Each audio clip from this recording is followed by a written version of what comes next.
একে মারধর করেছে, এরকম অনেকগুলোকে এই সিআরপিএফ মারধর করেছে। সিআরপিএফ গন্ডগোলটা কি নিয়ে? ওই যাচ্ছি কিচ্ছু না, কোনো গন্ডগোল না, গন্ডগোল না।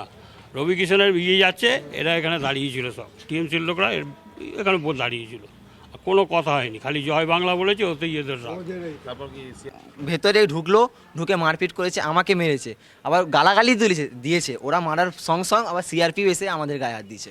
আর রবি কিষণ তখন ছিল? হ্যাঁ, আবার উপর থেকে গালাগালি করছে। কে? ওই রবি কিষণ মাইকের মধ্যে দিয়ে গালাগালি করছে, তাও সিআরপি আমাদেরকে উল্টে মারছে। যারা এই উপদ্রব করেছে, কেন এলাউ করেছে পুলিশ তাদেরকে? কেন পুলিশ ছিল না ওখানে? আমার যে রুট, সেই রুটের উপরে টিএমসি পার্টি অফিস, এখানে একটা পুলিশ ছিল না, একটা সেন্ট্রাল ফোর্স কেন ছিল না? পুলিশ গঠক করে আমাদের কার্যক্রমের উপরে হামলা করিয়েছে, আমরা তার কমপ্লেন সিপি কে করেছি। যারা এর পিছনে আছে সবার বিরুদ্ধে কঠোর পদক্ষেপ নেওয়া হবে।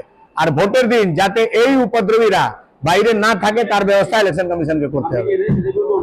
আমি লিখিত কমপ্লেন করেছি, অভিযোগ করার কি আছে, আমি রিটেন কমপ্লেন করেছি। এদেরকে অ্যারেস্ট করতে হবে। ভোটের দিন যাতে এরা বাইরে না থাকে এই ব্যবস্থা ইলেকশন কমিশনকে করতে হবে। না হলে ওর যে কথা দিচ্ছে যে ফ্রি এন্ড ফেয়ার ইলেকশন হবে, এই গুন্ডারা যদি বাইরে থাকে তাহলে ফ্রি এন্ড ফেয়ার ইলেকশন হতে পারবে না।